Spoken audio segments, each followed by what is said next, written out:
اعوذ باللہ من الشیطان الرجیم بسم اللہ الرحمن الرحیم الحمد للہ رب العالمین الصلاۃ والسلام علی سید الانبیاء والمرسلین وعلی آلہ وصحبہ اجمعین ومن دعا بدعوتہ الی یوم الدین رب اشرح لی صدری ویسر لی امری واحلل عقدۃ من لسانی یفقہوا قولی آمین یا رب العالمین۔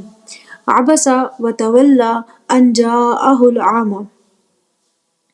اہل علم ان آیات کے شان نزول کے بارے میں لکھتے ہیں کہ شروع کے مسلمانوں میں سے ایک شخص جس کا نام عبداللہ ابن ام مکتوم رضی اللہ تعالیٰ عنہ تھا، یہ صحابی نابینا تھے۔ ایک دن یہ صحابی رسول اللہ صلی اللہ علیہ وسلم کی طرف تشریف لائے، لیکن اس وقت رسول اللہ صلی اللہ علیہ وسلم کے ساتھ مشرکین مکہ کی ایک جماعت تھی جو مکہ کے اکابرین، سردار اور صاحب حیثیت لوگوں پر مشتمل تھی۔ ان میں عتبہ، شیبہ، ابو جہل، عباس ابن عبد المطلب، امیہ بن خلف اور ولید بن مغیرہ جیسے لوگ شامل تھے۔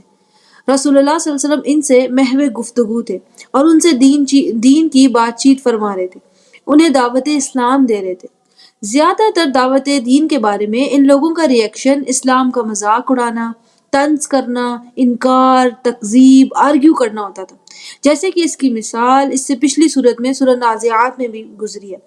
یقولون آئنا لمردودون فی الحافرہ اذا کنا عظاما نخرہ قالوا تلک اذا کرۃ خاسرہ، کہ یہ کیسے ہو سکتا ہے کہ ہماری خبریں ہمیں زندہ سلامت لوٹا دیں، وہ بھی تب جب ہم بوسیدہ ہڈیاں بن چکے ہوں۔ اسی طرح سورہ نازعات کے آخر میں بھی تھا کہ اللہ تعالیٰ نے ان کے طنز کا ذکر کیا، یسألونک عن الساعۃ ایان مرساہا، کہ آپ سے آخرت کے بارے میں پوچھ رہے ہیں کہ کب پہنچ رہی ہے۔ زیادہ تر ایسا ہی رویہ تھا، مگر اس دن خلاف معمول اور خلاف عادت یہ لوگ رسول اللہ صلی اللہ علیہ وسلم کی دعوت دین خاموشی سے سن بھی رہے تھے اور متاثر بھی نظر آتے تھے۔ رسول اللہ صلی اللہ علیہ وسلم کی خواہش تھی کہ یہ اسلام قبول کر لیں۔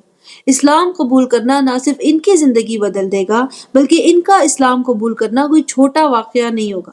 معاشرتی اعتبار سے یہ صرف چند افراد نہیں تھے، بلکہ معاشرے میں، سوسائٹی میں ایک اونچا مقام رکھتے تھے۔ لوگ ان کی رائے کو اہمیت دیتے تھے۔ ان کا اسلام کی طرف آنا اور لوگوں کو بھی اسلام کے بارے میں مثبت سوچنے پر اکساتا۔ مزید کئی لوگ اسلام قبول کرتے اور اسلام کو تقویت ملتی۔ یہ تو ایک رخ ہو گیا۔ پھر ان رؤسائے قریش کے اسلام قبول کرنے سے مسلمانوں کو مکہ میں دی جانے والی اذیتیں ضرور کم ہوتی۔ رسول اللہ صلی اللہ علیہ وسلم کی اپنی کوئی حاجت نہیں تھی، بلکہ he is trying his best to strengthen Islam. ایسے میں عبداللہ ابن مکتوم رضی اللہ تعالیٰ عنہ وہاں پہنچ گئے، اور بعض روایات میں ہے کہ انہوں نے کسی آیت کو پھر سے سمجھنے کا کہا، علمنی ھذا الآیت، مجھے وہ والی آیت پھر سے سکھائیں۔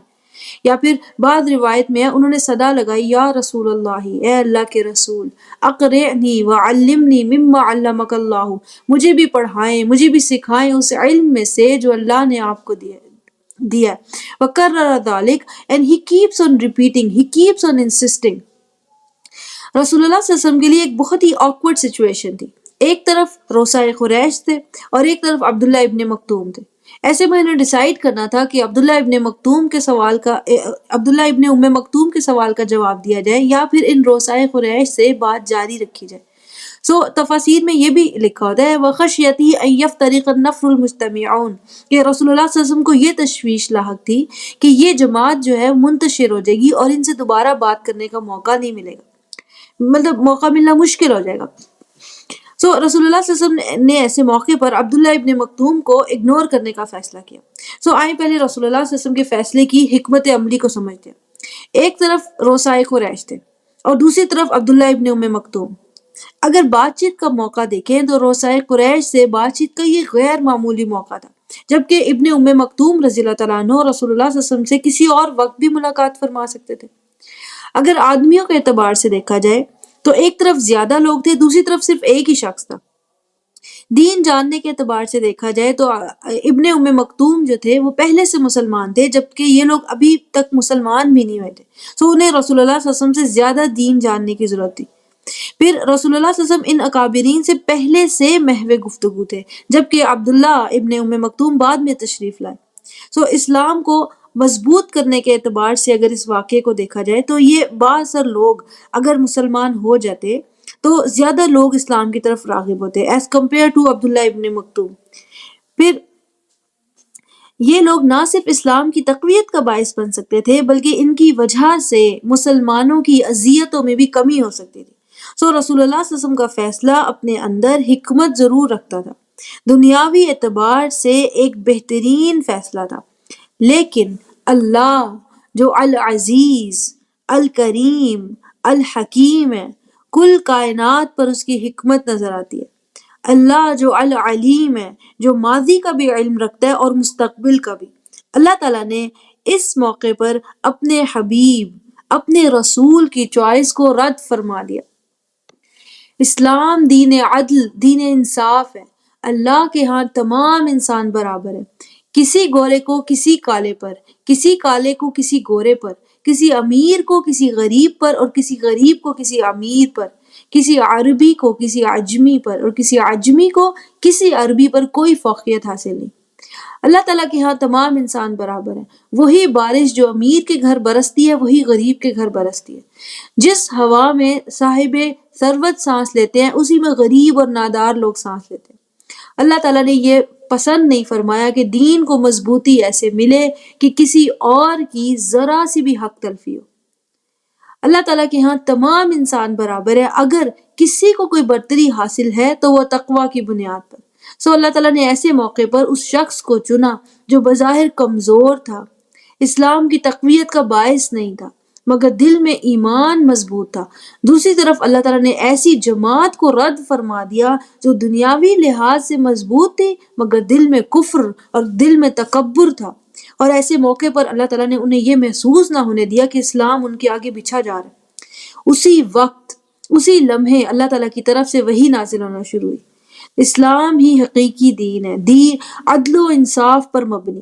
اگر اس عدل کی ذرا سی کمی اللہ تعالیٰ کے حبیب، اس کے سفیر، اس کے رسول سے بھی ہو تو اللہ تعالیٰ ساتوں آسمان سے مداخلت فرمائے گا؟ بالکل، یہ اللہ کا دین ہے، کسی ظالم کا بنایا ہوا نظام نہیں جہاں ساری زندگی غریب کی حق تلفی ہو اور کبھی اس کی سنوائی نہ ہو۔ وہ ایک شخص جو صالح ہو، جس کے دل میں ایمان ہو، اللہ تعالیٰ کے لیے ہزار ایسے لوگوں سے افضل اور برتر ہے جو دین کا صرف لبادہ اوڑے ہو، دین کے ٹھیکیدار بنے پھرتے ہو مگر دل میں غرور اور تکبر ہو۔ اللہ تعالیٰ نے فرمایا عبسا وتولا، اس کی پیشانی پر بال آئے اور اس نے اگنور کیا۔ اب آپ دیکھیں رسول اللہ صلی اللہ علیہ وسلم کی کریکشن فرماتے ہوئے اللہ تعالیٰ نے صیغہ غیب کا استعمال فرمایا۔ اس کریکشن کے ساتھ رسول اللہ صلی اللہ علیہ وسلم کے لیے بہت سا اکرام اور اپنائیت کا اظہار بھی ہے۔ اللہ تعالیٰ نے یہ نہیں فرمایا عبستا وتولیتا کہ آپ کی پیشانی پر بال آئے اور آپ نے اگنور کیا، بلکہ صیغہ غیب ہے۔ یہ ایسے ہے کہ جس سے اللہ تعالیٰ نے فرمایا ہو کہ آپ کا رب جانتا ہے، آپ کا ہر فیصلہ دین کی سربلندی کے لیے، آپ کی کوشش دین کی مضبوطی کے لیے، مگر آپ کا رب اس بات سے متفق نہیں کہ دین کو تقویت دینے کے لیے کسی کی ذرا سے بھی حق تلفی ہو۔ آپ جس دین کی تبلیغ کریں وہ دین مساوات ہے۔ آپ کا رب اس بات پر راضی نہیں کہ کسی کے ساتھ ذرا سا بھی غیر مساوی سلوک ہو۔ آپ کا رب جانتا ہے کہ آپ کی اخلاق با کمال ہے، مگر آپ کا رب چاہتا ہے کہ آپ کی پیشانی پر بل نہ آئے چاہے سامنے والا نابینا ہی ہو۔ اللہ تعالیٰ نے فرمایا عبسا وتولا ان جاءہ العامی، اس کی پیشانی پر بال آئے۔ وجہ کیا ہے کہ ایک نابینا شخص آیا، اس نے اگنور کیا۔ کسے؟ ان جاءہ العامی، نابینا کے آنے کو اگنور کیا۔ رسول اللہ صلی اللہ علیہ وسلم کو عبداللہ ابن مکتوم سے مسئلہ نہیں تھا، وہ تو صحابی رسول تھے۔ مسئلہ کس لفظ کا ہے؟ جا آنے کا۔ ہمارے ساتھ بھی یہ سچویشن ہوتی ہے کہ ضروری فون کال پر ہے، بیچ میں کوئی بچہ کوئی مسئلہ لے کر آ جاتا ہے، اسے فوری حل بھی چاہیے۔ اللہ تعالیٰ اس واقعے کے ذریعے یہ سکھانا چاہتی ہے کہ ہم برابری کا رویہ اختیار کریں، کسی ایک کو اہمیت دے کر دوسرے کو غیر اہم محسوس نہ کرائیں۔ کوئی مہمان آئے تو ہم چائے پانی کی دوڑ میں لگ جائیں، کوئی پلمبر، کوئی کارپینٹر، کوئی ملازم ہمارے گھر ہو، اسے چائے پانی کا بھی نہ پوچھیں۔ ننیال والوں کو اہمیت دیں اور ددیال والوں کے آنے پر منہ بنا لیں۔ رسول اللہ صلی اللہ علیہ وسلم کی پیشانی پر صرف بل آئے تھے، لازمی نہیں کہ ناگواری کے احساس سے ہوں، پیشانی پہ بل سوچنے کے لیے بھی آتے ہیں اور اس کے لیے عبسہ کا لفظ استعمال ہوتا ہے، یعنی یہ سوچ کہ ان دونوں میں سے کس سے بات کی جائے۔ عبداللہ، اللہ کا ایک بندہ ذرا سا اگنور ہوا، اللہ تعالیٰ کی طرف سے فوراً وحی نازل ہوئی۔ اس واقعے کے ذریعے ہمیں سبق ملتا ہے کہ اللہ کے ہاں لوگوں میں برابری اور مساوات کس قدر اہم ہے۔ وما یدریک لعلہ یزکا او یذکر فتنفعہ الذکر۔ یزکا کا لفظ زکوٰۃ سے ہے، اس کا معنی ہوتا ہے طہارت، پاکیزگی، پیورٹی، اور یذکرو جو ہے اسے کہتے ہیں خطور امر معلوم فی الذہن بعد نسیانہ، یعنی کسی بھولی ہوئی شے کا ذہن میں پھر سے تازہ دم ہو جانا۔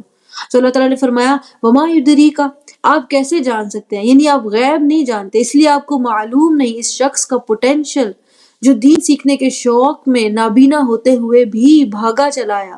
تو بظاہر کمزور نظر آنے والے لوگ جب دین انہیں پالش کرتے ہیں، وہ نکھر کر کس قدر مضبوط شخصیت حاصل کرتے ہیں، پھر وہ دین کے لیے کیسے کیسے فائدہ مند ثابت ہو سکتے ہیں۔ وما یدریک، آپ یہ بات جان بھی کیسے سکتے ہیں، آپ کے پاس غیب کا علم نہیں، آپ کے ساتھ وقت گزارنا، اللہ تعالیٰ نے آپ کو جو علم دیا اس میں سے کچھ نیا سیکھ کر اس شخص کا تزکیہ ہوتا اور یہ مزید پیورٹی اختیار کرتا، یا پھر یذکرو، کوئی بھولی ہوئی نصیحت اس کے ذہن میں پھر سے تازہ دم ہو جاتی۔ ایسے آہستہ آہستہ یہ دین حاصل کرنے والا پالش ہوتا چلا جائے گا۔ فتنفعہ الذکر، یہ یاد دہانی، یہ چھوٹے چھوٹے ریمائنڈرز کیسے کیسے اسے بدل دیں۔ وما یدریک، آپ جان بھی کیسے سکتے ہیں، آپ کے پاس مستقبل کا علم نہیں ہے۔ تو کوئی شخص دین میں ذرا سی بھی دلچسپی لے، لوگ فوراً اس کی برائیاں نکال کر بیٹھ جاتے ہیں، اس میں یہ برائی بھی ہے، یہ برائی بھی ہے۔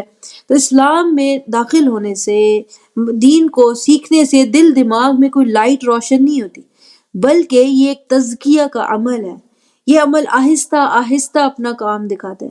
اسلام انسان کے دل کے میل کچیل کو صاف کرتا چلا جاتا ہے، اس کی غلط سوچوں کو صحیح راستے پر ڈالتا ہے۔ یہی صحابی عبداللہ ابن مکتوم لیٹر آن معصب بن عمیر کے ساتھ رضی اللہ تعالیٰ عنہ کے ساتھ جا کر مدینہ میں انہوں نے دین کی تبلیغ کی، اور اسلام مدینہ میں مضبوط ہوا، مسلمانوں کو ایک ٹھکانہ ملا۔ تو کم لوگ جانتے ہیں کہ حضرت بلال حبشی رضی اللہ تعالیٰ عنہ کی طرح یہ صحابی بھی مؤذن رسول تھے۔ رسول اللہ صلی اللہ علیہ وسلم جب بھی مدینہ سے باہر غزوات کے لیے جاتے، ابن ام مکتوم کو اپنا خلیفہ بنا کر جاتے۔ رسول اللہ صلی اللہ علیہ وسلم کی غیر موجودگی میں یہ مدینہ میں امامت کرایا کرتے تھے۔ تو یہ صحابی جو ہیں یہ قادسیہ کی جنگ میں شہید ہوئے، شہیدوں میں سے ہیں۔ سو دین سے پاکیزگی حاصل کرنے کے بعد کوئی شخص کس قدر فائدہ مند ثابت ہو سکتا ہے۔ وما یدریک، پھر اللہ تعالیٰ نے فرمایا وَأَمَّا مَنِ اسْتَغْنَىٰ، جہاں تک اس شخص کا تعلق ہے جو خود کو غنی سمجھتا ہے، خود کو دین سے اونچا سمجھتا ہے، اسے لگتا ہے کہ اسے دین کی ضرورت نہیں، وہ اپنی سرداری، اپنے حسب نسب، اپنے مال و دولت، اپنی اولاد پر کرتا ہے، اسے لگتا ہے کہ دین میرے کس کام کا، میرے بچوں کا ایڈمیشن کروا دے گا، اچھی سوسائٹی میں گھر بنوا دے گا، بچوں کی اچھی جگہ شان و شوکت سے شادی کروا سکتا ہے۔ نہیں، sorry, I am not interested, میرے پاس ٹائم نہیں ہے۔ ایسا شخص جو غرور اور تکبر میں ہو، فانتا لہو تصدع، ایسے کو آپ بار بار پکارتے ہیں، یعنی آپ اس سے امید رکھتے ہیں کہ ایسے رویے کا شخص دین کی سر بلندی کرے گا، وہ اپنا بھلا نہیں کر رہا، دین کو کیا مضبوطی دے گا۔ وما علیک الا یزکا، اور آپ پر کوئی ذمہ داری نہیں ہے کہ وہ اپنے گناہوں سے توبہ نہ کرے۔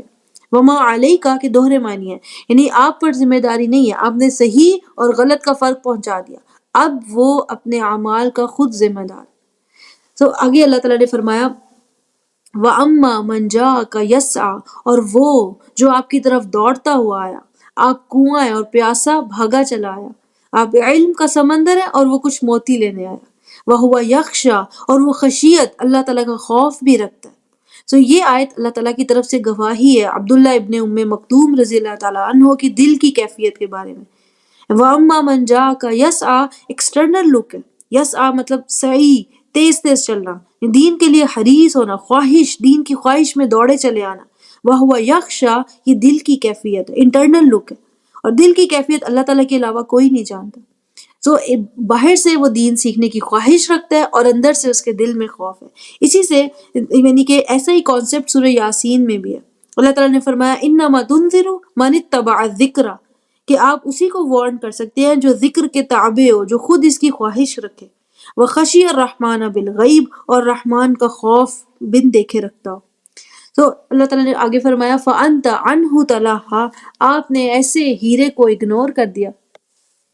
تو ان آیات کا کمپیریزن دیکھیں، ایک طرف وہ رویہ ہے اما من استغنا، استغنا اس صورت کے مین ورڈز میں سے ہے، اما من استغنا، جو خود کو غنی سمجھتا ہے، خود کو اس دین کی ضرورت سے پاک سمجھتا ہے کہ مجھے اس کی ضرورت نہیں ہے. دوسری طرف وہ شخص ہے وہ اما من جاءک یسعی، جو دین کے لیے حریص ہے، اس کے لیے بھاگا چلا ہے. وہو یخشا، اور وہ دل میں خوف رکھتا ہے میرے رب سے میرا تعلق کمزور نہ ہو جائے، میرا رب مجھ سے راضی رہے. اللہ تعالیٰ نے فرمایا فَأَنْتَ لَهُ تَصَدَّى، جو شخص غرور اور تکبر میں ہے، آپ اسے بار بار پکارتے ہیں، اس سے امید لگاتے ہیں، وہ دین کی کیا خدمت کرے گا؟ وہ اپنا بھلا نہیں کر رہا، اس کا رویہ غلط ہے. وما علیک الا یزکا، اور آپ پر ذمہ داری نہیں ہے بلکہ وہ خود اپنے لیے ذمہ دار ہے. دوسری طرف وہ شخص جو دین سیکھنے کے لیے بھاگا چلا ہے، اللہ تعالیٰ نے اس کے لیے فرمایا فَأَنْتَ عَنْهُ تَلَاهَا، آپ اسے کیسے اگنور کر سکتے ہیں؟ تو عجیب ہے، ایک طرف جو دین کی پرواہ نہیں کرتا، اللہ تعالیٰ نے فرمایا اس سے امید نہ لگائیں، آپ نے پہنچا دیا، اپنے اعمال کے لیے وہ خود ذمہ دار ہے. دوسری طرف وہ جو پہلے سے مسلمان ہے، دین کو مزید سیکھنے کی خواہش رکھتا ہے، اللہ تعالیٰ نے ایسے شخص کا خاص اکرام فرمایا اور اسے خاص توجہ دینے کا کہا کہ ایسے ہیرے کو کیسے اگنور کیا جا سکتا ہے. تو اگلی آیت میں اللہ تعالیٰ نے فرمایا کلا، یہ اگلی آیت کا آغاز ہے. یہ کلا بہت ہی عجیب مقام پہ، اس کا مطلب ہوتا ہے نو، ناٹ ایٹ آل، بالکل بھی نہیں. تو یہ اپنے سے پہلے کی کئی باتوں کا انکار کر رہا ہے. جو شخص دین سیکھنے کا خواہش مند ہو اسے انتظار کروایا جائے، کلا بالکل بھی نہیں. جو دین سے خود کو بری سمجھتا ہو، خود کو دین سے اوپر سمجھتا ہو، اسے لگتا ہو کہ اسے دین کی ضرورت نہیں، کلا ایسا بالکل بھی نہیں ہے. حقیقت میں یہ دین اسلام اس کی برائیوں کو، اس کی گندگی کو ختم کرنے آیا. ہر انسان، مسلم اور غیر مسلم، سب کو اس کی ضرورت ہے. ایک اور باریک نقطہ بھی ہے کہ اے حبیب، یہ مت سوچئے گا کہ آپ کا رب آپ سے خفا ہے، کلا بالکل بھی نہیں. یہ صرف ایک کریکشن ہے. ابن عاشور اپنی کتاب تفسیر التحریر و تنویر میں لکھتے ہیں انما یعاتب الحبیب حبیبہ، یہ ایک حبیب کی اپنے حبیب کی طرف نصیحت ہے. تو اس صورت کا آغاز بہت ہی خوبصورت ہے. ایک چھوٹے سے واقعے میں بہت سے سبق موجود ہیں. سب سے پہلے اللہ تعالیٰ اپنے بندوں میں مساوات پسند فرماتا ہے. اسلام دین عدل و انصاف اور برابری کا دین ہے. ایک ہی صف میں کھڑے ہو گئے محمود و عیاز، نہ کوئی بندہ رہا نہ کوئی بندہ نواز. مگر یہ مساوات صرف نماز میں نہیں بلکہ معاشرتی نظام، میل جول میں بھی مساوات اسلام کا حصہ ہے. دوسرا سبق یہ کہ اللہ تعالیٰ اپنے بندوں میں اعلیٰ اخلاق پسند فرماتے ہیں. اللہ تعالیٰ کو رسول اللہ صلی اللہ علیہ وسلم کی پیشانی پر بل پسند نہیں آئے، حالانکہ عبداللہ ابن مکتوم دیکھ ہی نہیں سکتے تھے. اللہ تعالیٰ چاہتے ہیں کہ ہم اپنی طرف سے اعلیٰ اخلاق کا مظاہرہ کریں، قطع نظر کے سامنے کون ہے. تیسرا، اللہ تعالیٰ نے دنیاوی حیثیت والے مگر دین سے بیزاری رکھنے والے لوگوں پر عبداللہ ابن ام مکتوم رضی اللہ تعالیٰ عنہ کو ترجیح دے کر سبق دیا کہ اللہ کے ہاں برتری صرف اور صرف تقوی کی بنیاد پر ہے. اور چوتھا سبق یہ کہ اللہ تعالیٰ کو یہ بات پسند نہیں کہ دین کو مضبوطی ایسے ملے کہ کسی کی ذرا سی بھی حق تلفی ہو. اگر آج ہم اسلام کو مضبوط دیکھنا چاہتے ہیں تو ہمیں اپنے اندر مساوات پیدا کرنی ہوگی، اپنے اخلاق پر توجہ دینی ہوگی. بارک اللہ لی ولکم. السلام علیکم ورحمۃ اللہ وبرکاتہ.